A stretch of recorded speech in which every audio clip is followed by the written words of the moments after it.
Naquele tempo, quando a multidão viu que Jesus não estava ali, nem os seus discípulos, subiram às barcas e foram à procura de Jesus em Cafarnaum.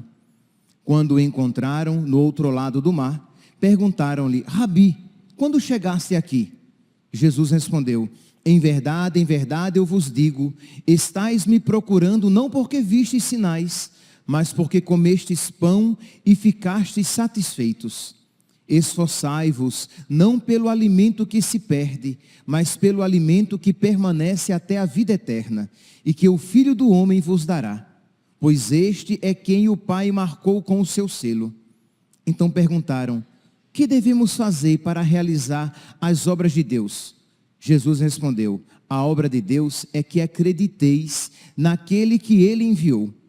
Eles perguntaram: que sinal realizas, para que possamos ver e crer em ti? Que obra fazes? Nossos pais comeram o maná no deserto, como está na Escritura: pão do céu deu-lhes a comer. Jesus respondeu: em verdade vos digo, não foi Moisés que vos deu o pão que veio do céu, é meu Pai que vos dá o verdadeiro pão do céu, pois o pão de Deus é aquele que desce do céu e dá a vida ao mundo.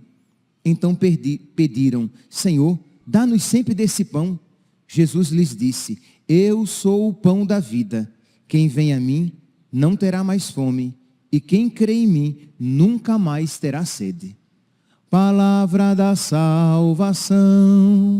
Glória a vós, Senhor.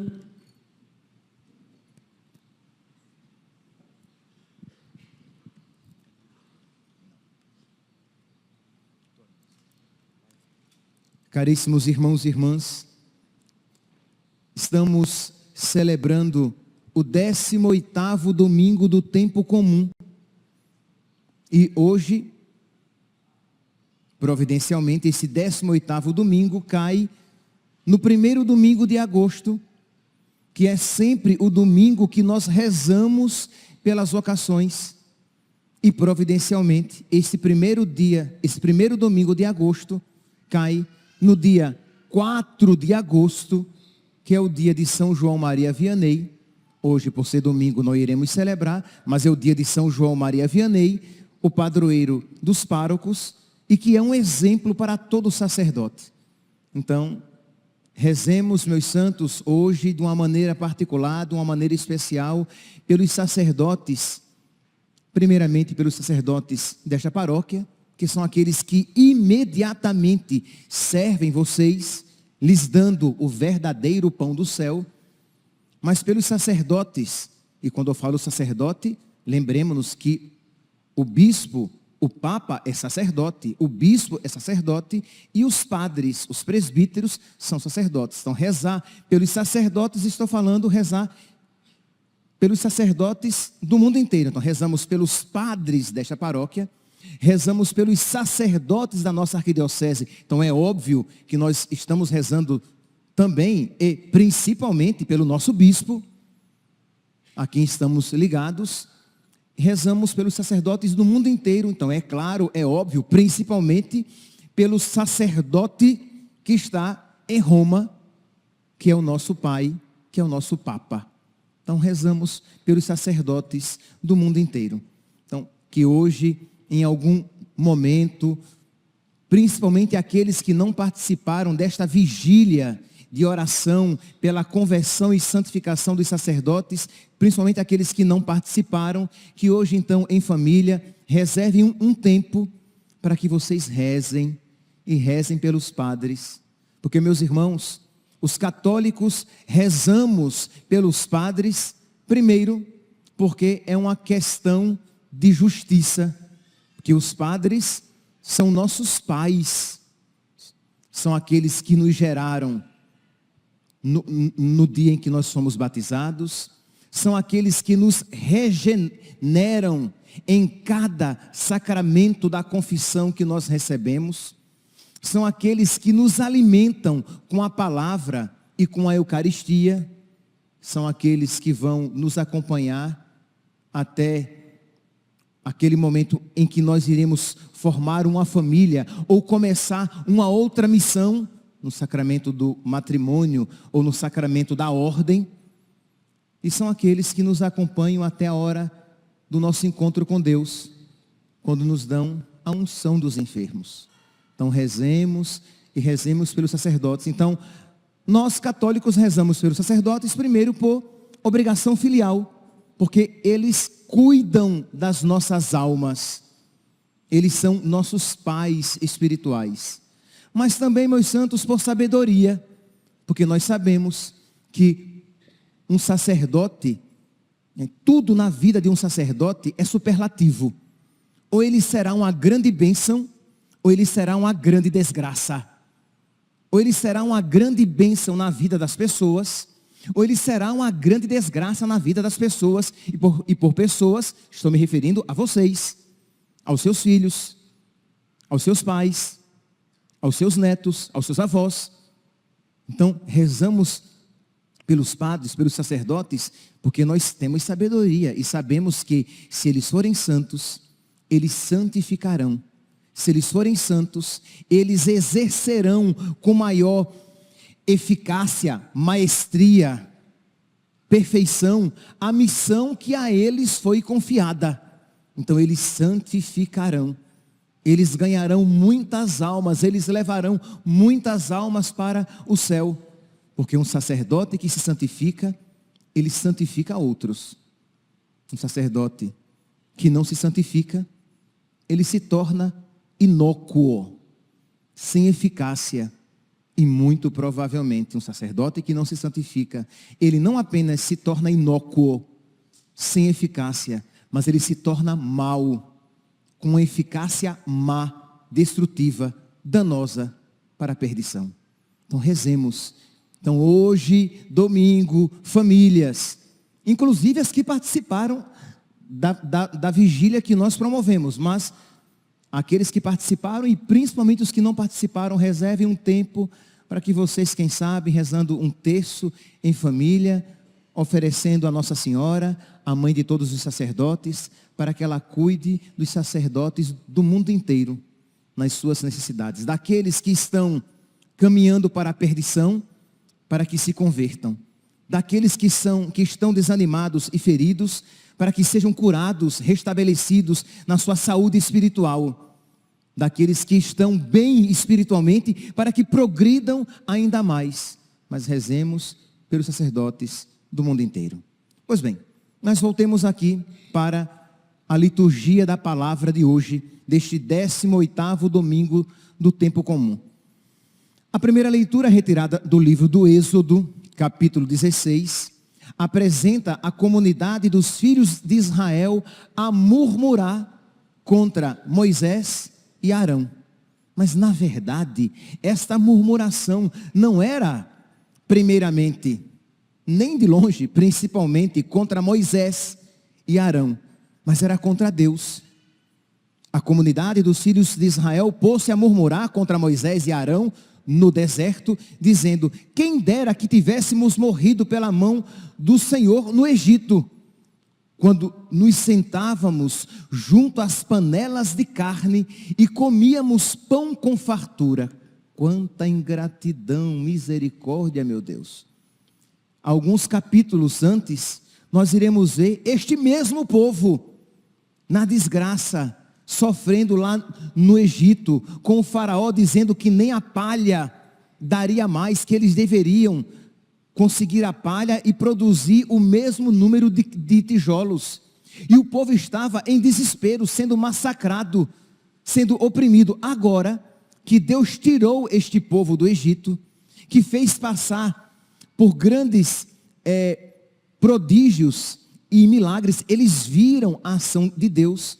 Na primeira dificuldade, eles começam a dizer impropérios, a dizer palavras impróprias, mas ingratas para com Deus, dizendo que no Egito nós éramos mais felizes, na escravidão nós éramos mais felizes, antes da conversão nós éramos mais felizes. Agora que saímos do Egito, estamos passando por provação. Agora que eu frequento a igreja, a minha vida se tornou pior. Estou aqui fazendo o paralelo, né? Porque infelizmente é assim que acontece não poucas vezes. Nós começamos a reclamar quando algo nos falta, sem ver aquilo que nos foi dado. Este povo não está vendo os prodígios que Deus realizou por eles, a demonstração de amor que Deus manifestou, e a tristeza e a desgraça na qual eles viviam lá no Egito. Não, agora que estão sofrendo, eles estão murmurando e murmurando contra Deus, porque não foi Moisés nem Arão que tiraram o povo do Egito, mas foi Deus. E eles estão dizendo, lá no Egito nós éramos mais felizes. E era mentira, era pura ingratidão. Quando nós também às vezes dizemos, eu antes não ia à igreja, eu antes não era casado na igreja, eu não tinha vida de oração, e agora que eu me casei na igreja, agora que eu frequento a igreja, agora que eu sirvo na igreja, agora que eu procuro ter vida de oração, a minha vida se tornou mais complicada. Eu era mais feliz quando era servo do diabo do que agora quando servo de Deus. Exatamente isso que o povo de Israel está dizendo. E infelizmente é exatamente isso que não poucos dizem quando começam a passar por provação. Meus irmãos, a murmuração é uma demonstração da nossa falta de fé, porque quando nós começamos a murmurar, a lamentar, a remoer, a reclamar, nós deixamos a visão da fé e começamos a ter uma visão carnal. Isto é, se Deus está permitindo estas provações, Deus que me ama. O povo de Israel tinha motivo para saber disso, do amor de Deus. Nós, muito mais. Se Deus me ama, se Deus se entregou para a minha salvação, se Ele está permitindo esta provação, é porque dela eu preciso. E porque muitas graças me serão concedidas por meio dela. Então louvado seja Deus. Eu não compreendo, Senhor. Eu não te compreendo. Mas que é o homem, Senhor? Que é o homem para que possa compreender Deus? Até a própria palavra, né? Compreender é prender com em mim. Como é que eu posso abarcar Deus com essa minha inteligência criada, com esta minha pequena inteligência em comparação a Deus? Imagine o que seria uma formiga querendo tentar me compreender. Que pretensão da formiga. Quem és tu, formiga, para querer me compreender? A mim, ser humano inteligente. Pois bem, pois a formiga está mais próxima de mim do que eu estou próximo de Deus. Porque entre mim e a formiga existe uma distância entre uma criatura irracional e uma criatura dita racional. Mas entre mim e Deus, a distância é entre uma criatura e o Criador. É uma outra realidade da qual nós não temos critérios, com a qual nós não temos critérios específicos para determinar. Isto é, o que é Deus? Deus é o santo. Deus é aquela realidade que não se encontra neste mundo. Ele é o outro. Então, meus irmãos, nós somos pequenos e nós devemos então, quando nós não compreendermos os caminhos de Deus na nossa vida, nós devemos amorosamente nos prostrar e adorar a Deus e a sua santíssima vontade. Vamos lá, meus santos, eu tenho certeza que isso pode ser um objeto de oração para todos nós. Todos nós temos alguma inquietação. Todos nós temos alguma situação para a qual nós não temos uma resposta clara. Todos nós temos uma pequena interrogação ou questionamento, por que, Senhor? Por que isso? Por que assim? Por que deste modo? E às vezes Deus não nos responde porque Ele espera a nossa confiança amorosa, a nossa fé, de dizer, Senhor, eu não compreendo, mas eu não vou duvidar do teu amor. Como disse o santo cardeal Newman, nem 1000 dificuldades me causam uma dúvida. Eu posso ter 1000 dificuldades de compreender Deus, mas eu não vou duvidar de Deus. Eu posso ter, devido à minha limitação, eu posso ter 1000 dificuldades de compreender a maneira de Deus agir na minha vida, mas eu não vou duvidar do seu amor. Eu vou dizer, Senhor, eu creio no teu amor, eu creio na tua bondade, embora eu não compreenda o teu agir. Então vamos lá, meus irmãos, vamos colocar em prática essa atitude para que as dificuldades que acontecem na nossa vida não sejam uma ocasião, como foi na vida do povo de Israel, de regredir no amor de Deus, mas um trampolim, algo que vai nos alçar a Deus, que vai fazer com que nós alcemos voo, com que nós nos elevemos, com que nós vivamos da fé, de fé, na visão da fé, e não na visão da carne, de modo que quando nos faltam as coisas deste mundo, nós começamos a nos revoltar e a blasfemar contra Deus. Vamos lá, nada de blasfêmia, nada de murmuração, nada de reclamação. Nós iremos apenas dizer, quando não compreendermos, Senhor, eu não te compreendo, mas eu creio no teu amor. Louvado sejas. Louvado seja, Senhor. E com isso, nós iremos dar tanta alegria ao coração do nosso Deus. E iremos humilhar o diabo que queria se apropriar daquela dificuldade para nos fazer cair.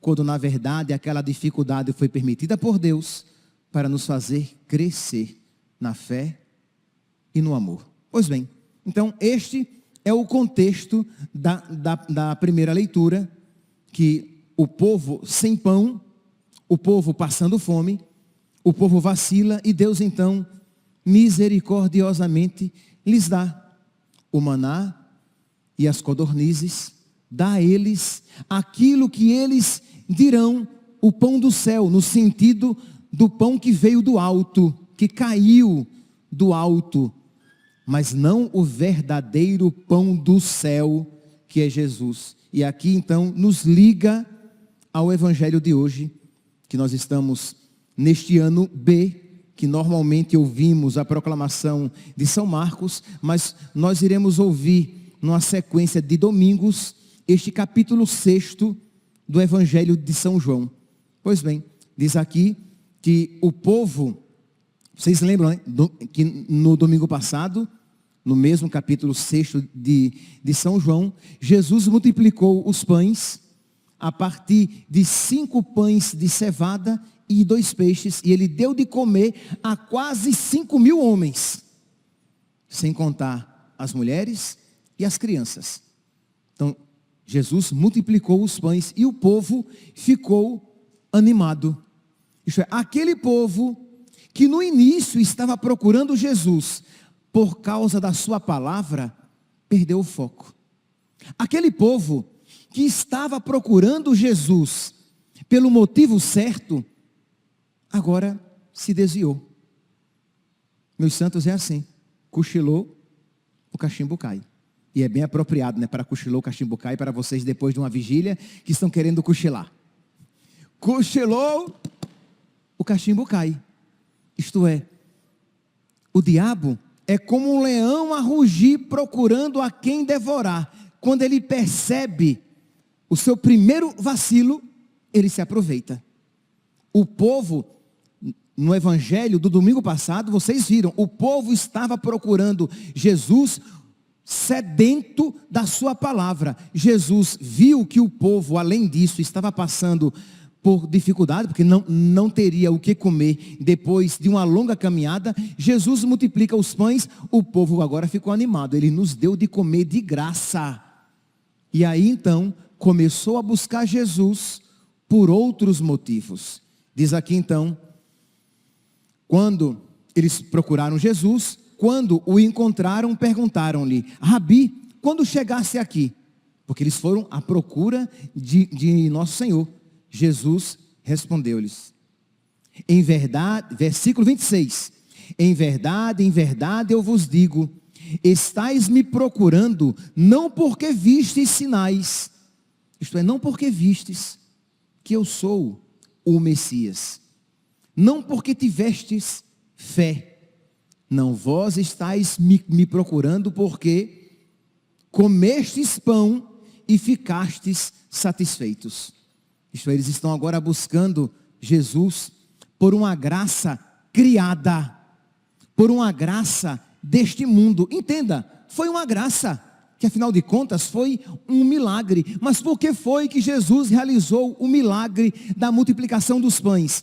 Para que eles tivessem fé, para que eles aderissem ainda mais a Jesus. E o que foi que eles fizeram? Eles ficaram encantados com a graça e voltaram os olhos para a graça e se esqueceram daquele que agracia, daquele que concede a graça. Meus irmãos, isso às vezes acontece conosco. Nós começamos a procurar Deus, nós começamos a ir à igreja, porque nós queremos alcançar graças para este mundo. Nós queremos que Deus nos ajude a pagar as nossas dívidas. Nós queremos que Deus nos conceda saúde do corpo. Nós queremos que Deus nos alcance um bom casamento ou um emprego. São todas coisas lícitas, mas percebe que se você foca os seus olhos, primeira e principalmente nessas realidades criadas, você se esquece do Criador.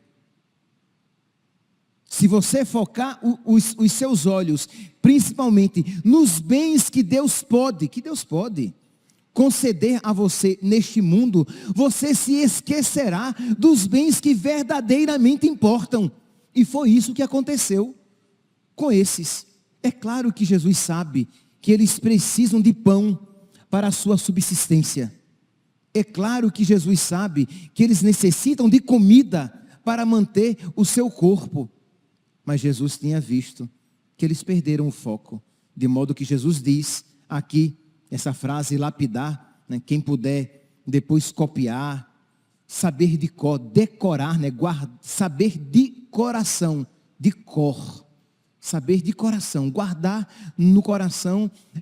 João capítulo 6, versículo 27, esforçai-vos, não pelo alimento que se perde, mas pelo alimento que permanece até a vida eterna.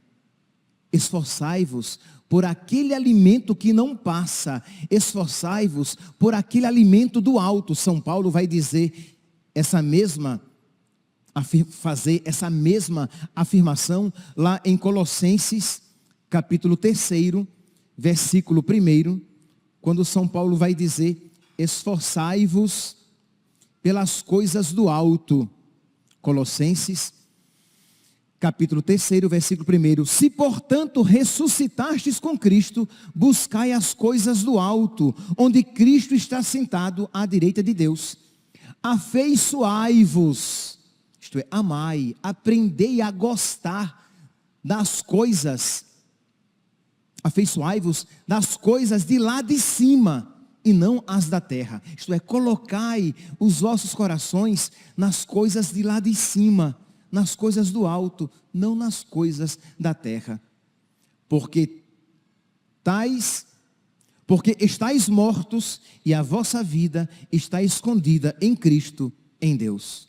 Então, meus irmãos, esta é uma sabedoria que nós precisamos pedir a Deus. Pedir a nosso Senhor que nos conceda a sabedoria de buscar aquilo que verdadeiramente importa, de buscar as realidades do alto, de nós nos afeiçoarmos, de nós amarmos as coisas do céu. Mas, padre, quer dizer que eu não vou me dedicar para alcançar as coisas da terra? Vai, meu santo. Lembra da leitura, da oração coleta do domingo passado? Ó Deus, sois o amparo dos que em vós esperam, e sem vosso auxílio ninguém é forte, ninguém é santo. Redobrai de amor para conosco, para que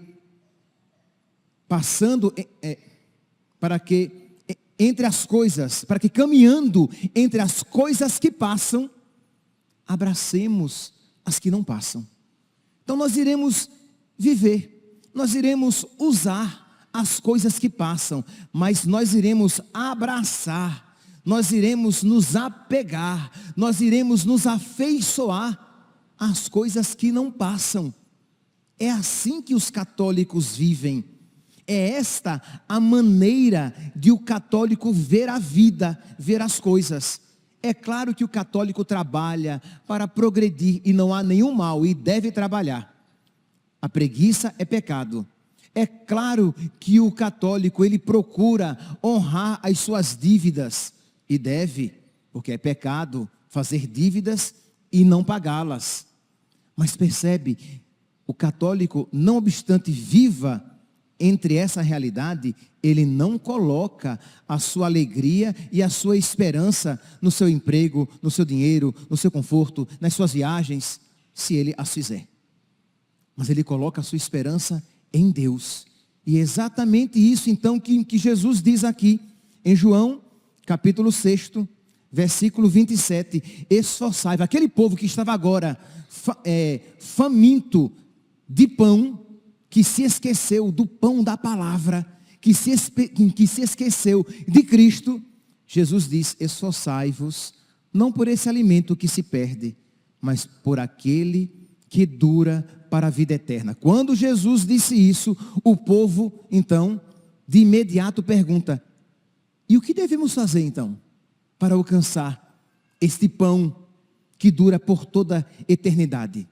O que devemos fazer para que nós consigamos fazer isso que o Senhor está dizendo para nós? Meus irmãos, esta é a pergunta por antonomasia. Esta é a pergunta principal por excelência.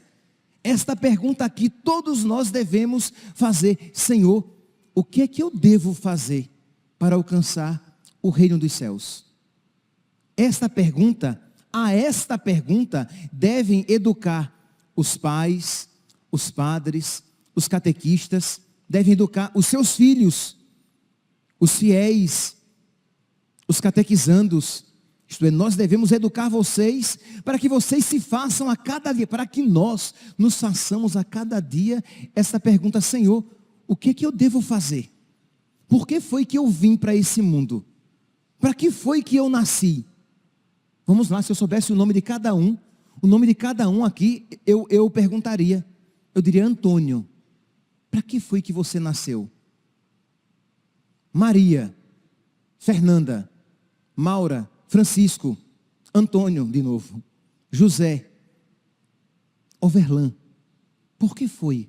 Para que foi que você nasceu?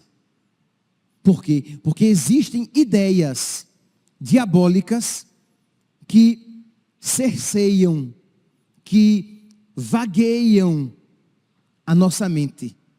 Ideias de, eu nasci para ser feliz. E por ser feliz, você compreende se dar bem neste mundo. Eu nasci para realizar os meus sonhos. Não, meu santinho. Não, minha santinha. Você não nasceu para ser feliz. Você não nasceu para realizar os seus sonhos. Você nasceu para amar e servir a Deus. E amando e servindo a Deus, você alcançará o céu, que é a felicidade verdadeira. Só que o diabo coloca na nossa cabeça a ideia de que isto que eu estou dizendo é mal. Nossa, que coisa horrorosa, o padre agora falou que eu não nasci para ser feliz. Quer dizer, a gente sempre seleciona, né? Se vocês ouviram as homilias durante a semana, eu eu até me referi sobre isso. Nós temos uma tendência terrível de selecionar apenas a parte que nos convém, para que nós nos mantenhamos nos nossos postos de conveniência. Entenda, meu santinho. Vamos pegar a frase inteira. O que eu falei é o quê? Que você não foi criado para ser feliz neste mundo. Você foi criado para a felicidade perfeita, para a felicidade verdadeira, para a felicidade que não passa, para a felicidade eterna, para a felicidade com Deus. E esta felicidade se alcança amando e servindo a Deus. E para isso, eu e você fomos criados. Entende? Então você adere, você acolhe, você abraça essa verdade porque vem de Deus, porque você tem fé. O que é necessário, Senhor, o que nós devemos fazer para alcançar este alimento que não passa. Jesus vai dizer o quê? Tenha fé em mim. A obra de Deus é que acrediteis naquele que Ele enviou. E Jesus é aquele que foi enviado pelo Pai. Então acreditemos em Jesus. Despojemo-nos da mentalidade antiga. Tenhamos fé. Adiramos, vamos aderir, vamos abraçar. Vamos tomar posse desta fé e dizer: Senhor, eu creio em Ti e na Tua palavra. Eu vou me despojar da mentalidade do homem velho. Eu vou mudar de mentalidade. Eu vou pensar como Cristo. Porque ter fé é isso, né, meus santos? Jesus diz que a obra necessária para alcançar o que não passa é ter fé. E o que é ter fé? É simplesmente acreditar que Deus existe. O diabo também acredita que Deus existe. Ter fé não é simplesmente isso. Ter fé é você aderir a Deus em tudo aquilo que Ele apresenta. Ter fé é você começar e se esforçar para pensar como Deus. É tanto que a palavra que é utilizada na Sagrada Escritura para alcançar a fé, que é por meio da conversão, é metanoia, mudar de mentalidade. Então nós precisamos aprender a pensar de uma maneira diferente. Isto é próprio de quem tem fé. Pensar de uma maneira como os católicos pensam. E os católicos, por excelência, são os santos. Como é que eles viam e viviam a vida? São Paulo vai dizer aqui, na segunda leitura de hoje, retirada da carta aos Efésios: irmãos, eis porque eu vos digo e atesto no Senhor, não continueis a viver como vivem os pagãos, cuja inteligência leva para o nada, para a perdição, para o vazio.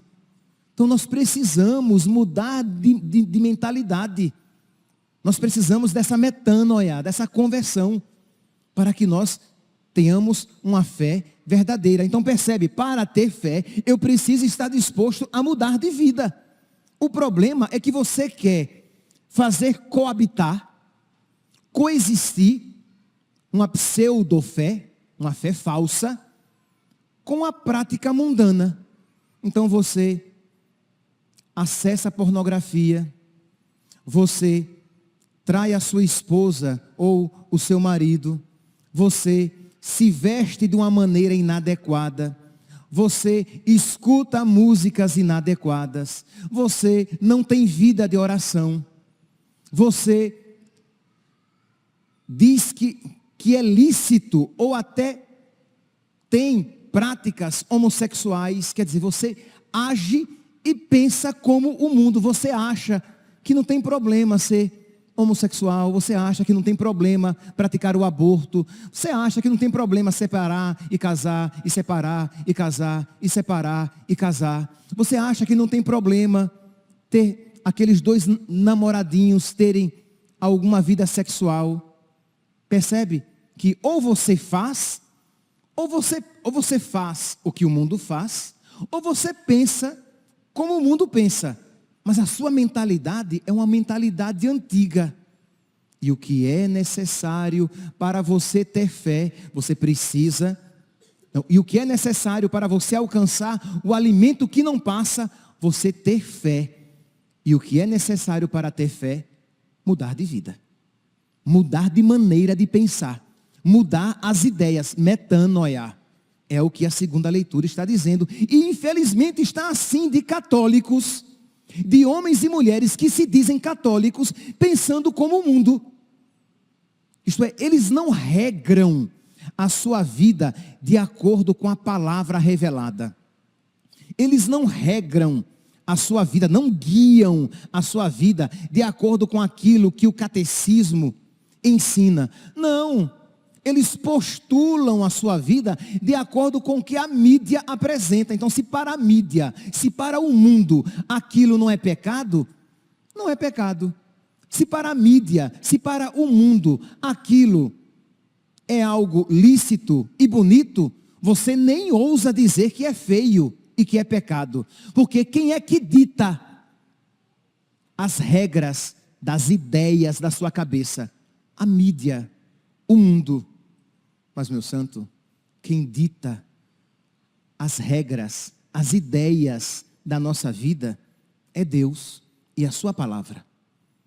Então, se eu quero alcançar aquele alimento que não passa, se eu quero alcançar as coisas do alto, eu preciso ter esta obra, isto é, crer no Filho de Deus. E crer no Filho de Deus significa aderir a tudo aquilo que Ele é e a tudo aquilo que Ele ensina.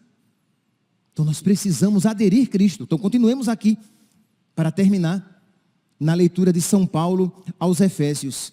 Quanto a vós, ele está falando aos cristãos de Éfeso, que eram pagãos, que outrora viviam uma vida guiada pelas ideias da mídia e do mundo, isto é, guiados pelas ideias mundanas, pagãs. Ele diz, quanto a vós, não é assim que aprendestes de Cristo, se ao menos foi bem que ele ouvistes falar, e se é ele que vos foi anunciado, renunciando à vossa existência passada, despojai-vos do homem velho, que se corrompe sob o efeito das paixões enganadoras, e renovai o vosso espírito e a vossa mentalidade. Renovai o vosso espírito, aquilo que você ama. Peça a Deus, meu santinho, peça a Deus a graça de amar aquilo que é de verdade amável. Você pode dizer, mas padre, mas eu sinto inclinações tão erradas. Eu me sinto inclinado às coisas do mundo, a gostar das coisas do mundo. E é uma luta. E eu tenho me encontrado com tantas pessoas que dizem isso com clareza. Padre, eu sou escravizada pelas coisas do mundo. Eu até faço propósitos, mas eu os descumpro, porque eu me sinto atraída pelas coisas do mundo. Então peça a Deus a graça de você se afeiçoar às coisas do alto. De você, como diz aqui São Paulo, de você renovar o vosso espírito. Então peça a Deus, meu Deus, renova o meu espírito, o meu coração. Ensina-me, Senhor, a me afeiçoar com as coisas puras, com as coisas santas, com as coisas do alto, não com as coisas daqui da terra. Dá-me, Senhor, esta sabedoria. E Deus dá, porque Deus quer que todo homem se salve e chegue ao conhecimento da verdade. Deus quer a nossa salvação. Então renovai o vosso espírito e a vossa mentalidade. Você pode dizer, Senhor, na sua oração, Senhor, eu penso como o mundo. Eu tenho dificuldade de ver as coisas a partir de Ti, a partir da fé. Eu vejo como as pessoas veem. Com quanta facilidade eu sou arrastado pelas ideias mundanas. Peça a Deus a sabedoria do alto. Dá-me, Senhor, aquela inteligência espiritual, aquela ciência espiritual que me faça ver a maldade das propostas mundanas. Elas são engano. E aqui você vai fazer tudo isso e suplicar tudo isso nesta Santa Missa. Porque Jesus diz isso. Ele diz que a obra de Deus é crer nele, no Filho do homem. E logo depois ele vai dizer que ele é o pão do céu. O pão descido do céu para a nossa salvação. Jesus disse, eu sou o pão da vida. Quem vem a mim não terá mais fome. E quem crê em mim nunca mais terá sede. Então nós iremos comungar. Nós iremos receber este pão que Jesus está prometendo. Este pão, a Eucaristia, que Jesus está prometendo que quem dele comer não terá mais fome, não terá mais sede. Este pão é a sua palavra que nós ouvimos? É. Mas este pão, ele já começa a mostrar, é também e principalmente a Eucaristia? É. Então vamos comungar, mas comungar bem. Você vai terminar, o padre vai dizer, ide em paz e o Senhor vos acompanhe. E como a igreja, graças a Deus, não está mais aquele calorão desesperador, você poderá se manter na igreja para rezar. Meus santos, este ar-condicionado foi colocado na igreja, não simplesmente para nos dar um conforto térmico, mas para nos ajudar na nossa oração. Para que nós, estando mais confortáveis na missa, nós nos predisponhamos mais facilmente à oração, a permanecer em Deus. Então nada de sair esbaforido, esbaforida da igreja. Vai tirar o pai da forca? Ah, vou, então tá, então vá-se embora. Mas não vai tirar o pai da forca? Então, pelo amor de Deus, aprender a fazer a oração de ação de graças, para que aquela comunhão recebida produza fruto de vida, para que você converse com nosso Senhor e apresente a sua vida, para que você apresente a sua mentalidade velha, pedindo para que Ele a renove, pedindo a Deus para que o liberte daquelas ideias enganadoras, mundanas, das trevas, de baixo, não do alto, não da luz, não do céu. Apresentar a Deus e suplicar as graças necessárias para a sua vida, para a vida da sua família e hoje, de uma maneira especial, para os sacerdotes do mundo inteiro. Peçamos, meus santos, peçamos a Deus que nos conceda a graça necessária para que nós aprendamos o que fazer para que nós alcancemos a felicidade verdadeira que não passa. Louvado seja nosso Senhor Jesus Cristo. Para sempre seja louvado. De pé, proclamemos a nossa fé. Creio em Deus Pai, Todo-Poderoso, Criador do céu, e em Jesus Cristo, Senhor,